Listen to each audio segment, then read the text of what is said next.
आशाओं के दीप जला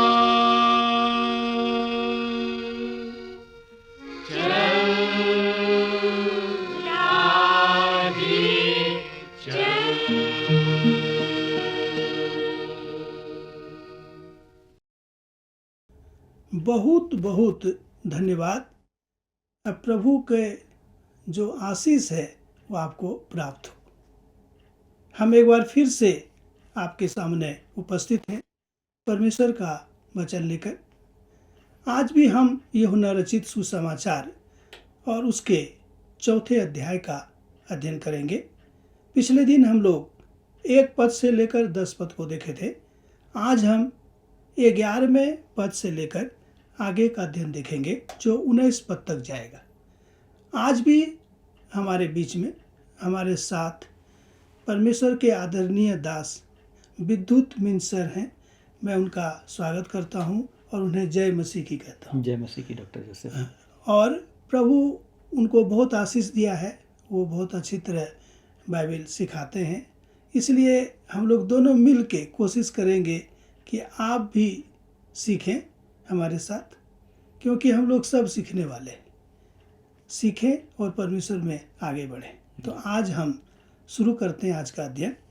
तो हम चाहेंगे कि विद्युत सर 11 पद और 12 पद को अगर पढ़ सकते हैं तो पढ़ दें तो अच्छा रहेगा। जी बहुत धन्यवाद।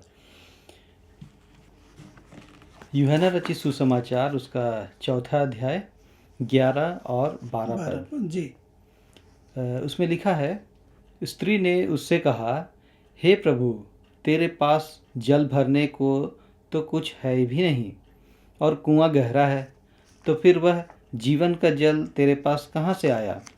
क्या तू हमारे पिता याकूब से बड़ा है, जिसने हमें यह कुआं दिया और आप ही अपनी संतान और अपने पशुओं समेत इसमें से पिया? बहुत धन्यवाद। अब आपको बहुत कुछ समझ में आ गया होगा कि याकूब के कुएं का महत्व क्या था। यह एक ऐतिहासिक कुआं था जिसे याकूब ने स्वयं उन लोगों को दिया था कि इन्हें रखी। यहाँ पर लेखक एक बहुत ही महत्वपूर्ण बात को बोलते हैं। मैं उसे बोलना चाहता हूँ। वो बोलते हैं कि आप जीवन में सब कुछ कमा लीजिए, खूब नाम कमा लीजिए, खूब पैसा कमा लीजिए और आलीशान घर बना लीजिए, गाड़ी पर गाड़ी खरीद लीजिए, लेकिन फायदा आपके जीवन में तब होगा जब आपको आंतरिक शांति मिलेगी। आंतरिक शांति। हाँ, क्योंकि यदि आंतरिक शांति ना मिले तो ये सब क्या है? व्यर्थ है। ये सब क्या है? व्यर्थ है। हमने ऐसे कई लोगों को देखा है। लेखक कहते हैं और प्रार्थना करते हैं, वो कहते हैं कि एक बहुत पुराने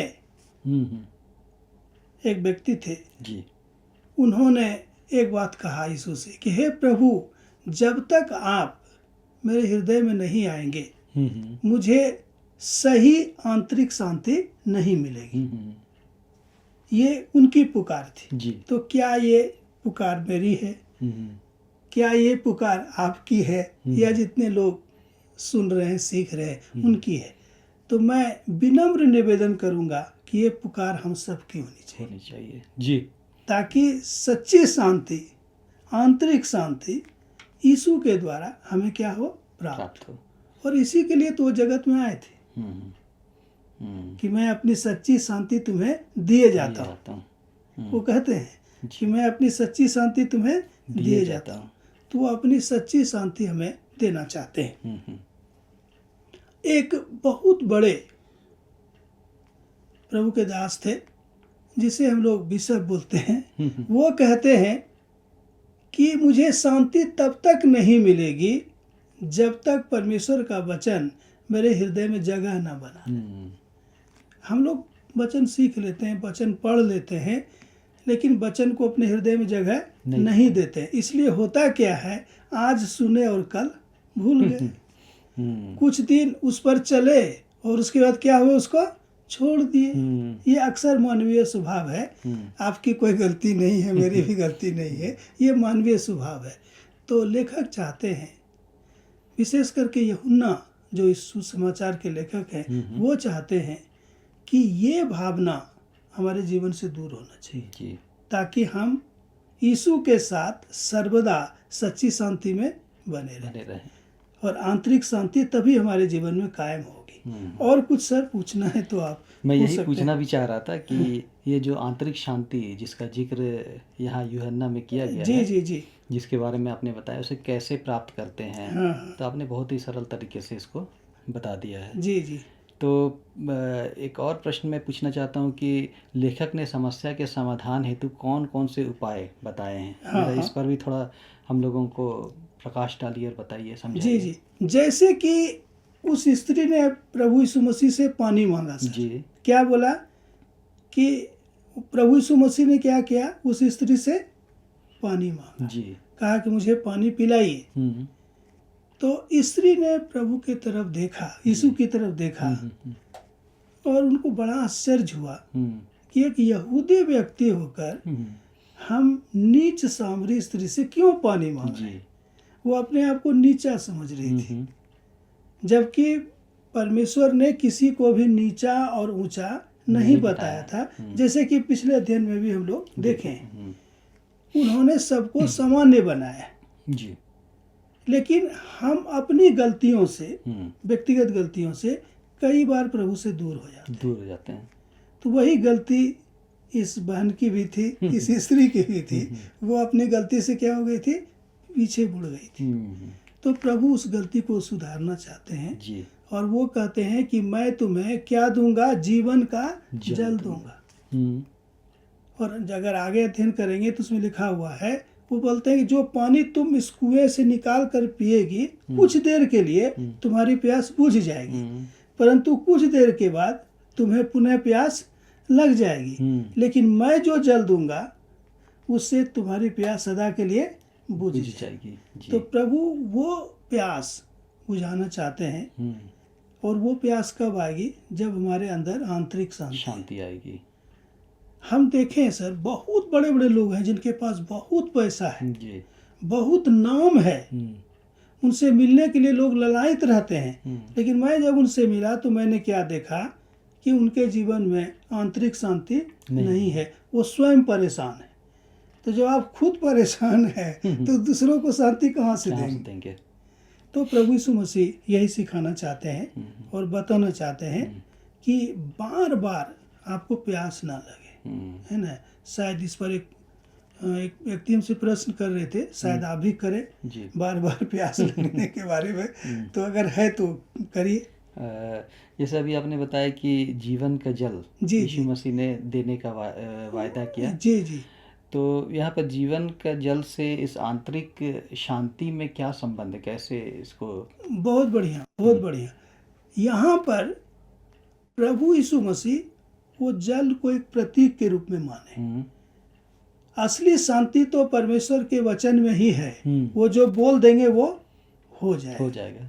क्योंकि जब हम लोग उत्पत्ति पढ़ते हैं तो लिखा हुआ है कि उन्होंने बोला और दुनिया बन गई। उन्होंने कहा अंधकार ज्योति से अलग हो जा, और अंधकार ज्योति से अलग हो गया। तो वो पानी भरने आती थी, तो जानबूझ के प्रभु यीशु मसीह उस जल से इनको जोड़ते हैं, उस आंतरिक शांति और जीवन के जल से। इसलिए वो कहते हैं कि ये तो प्रतीक है, लेकिन असली शांति तो मेरे पास है। लेकिन तुम जल पियो, उस पर मेरा आशीष है, और पीने से तुम्हें क्या मिल जाएगी, आंतरिक शांति मिल जाएगी, और फिर तू कभी प्यासी नहीं होगी। प्रभु यही चाहते हैं सर कि हम लोग हमेशा के लिए परमेश्वर की जो शांति है उसको प्राप्त कर लें, तभी हम अपने जीवन में बहुत अच्छी तरह से आगे जा सकते हैं, अन्यथा संभव नहीं है। तो जैसे बार बार प्यास लगना, हाँ जी जी, पानी है तो बार बार प्यास लगना, तो ये किस बात की ओर इशारा करती है? ये शारीरिक विधा की ओर इशारा करती है। जी। जैसे कि आपको व्यक्तिगत अनुभव होगा कि जब हम भोजन करते हैं तो प्यास लगती है, नहीं भी करते हैं फिर भी प्यास लगती है, गर्मी अधिक होती है तो बार बार प्यास लगती है। तो वो सांसारिक प्यास के बारे में बोलते हैं कि बार बार तुम्हें प्यास लगेगी, जी लेकिन जब मैं जल दे दूंगा जी तो तुम्हें प्यास नहीं नहीं लगेगी। लगेगी। क्योंकि उस स्त्री को बार बार दोनों प्यास लगती थी सर, जी। लेखक का कहना है। हम्म, शारीरिक प्यास तो लगती ही थी, जी उन्हें आध्यात्मिक प्यास भी लगती थी, हम्म, आत्मिक प्यास भी लगती थी, लगती। क्योंकि वो बार बार ये सोचती थी कि मैं तो नीच जाति की हूँ, हम्म, पता नहीं मेरा क्या होगा, जी। मैं कहाँ जाऊंगी। तो ये चिंता उन्हें रहती थी। और प्रभु यीशु मसीह को हम लोग जानते हैं कि परमेश्वर को हम लोग क्या बोलते हैं, अंतर्यामी। अंतर्यामी। वो तो अंतर्यामी परमेश्वर है। तो वो जान गए थे कि इस स्त्री की चिंता क्या है, इसीलिए तो सब काम त्याग करके रास्ता बदल के उस कुएं पर आ गए थे। ये मुख्य कारण था। जी जी, इसी कारण से वो हाँ, याकूब रास्ता के कुआं बदल के पास आए के थे। जी वहाँ आ गए थे, ताकि इसका जो प्यास है आंतरिक वो बुझ जाए। जी और ये प्यास सिर्फ यीशु ही बुझा सकते हैं, और कोई बुझाने वाले नहीं हैं। इसलिए मैं आपसे भी आग्रह करूँगा कि आप यीशु के साथ बने रहें, वचन के साथ बने रहें। परमेश्वर की शांति हमेशा हमेशा आपके साथ हो। आमीन।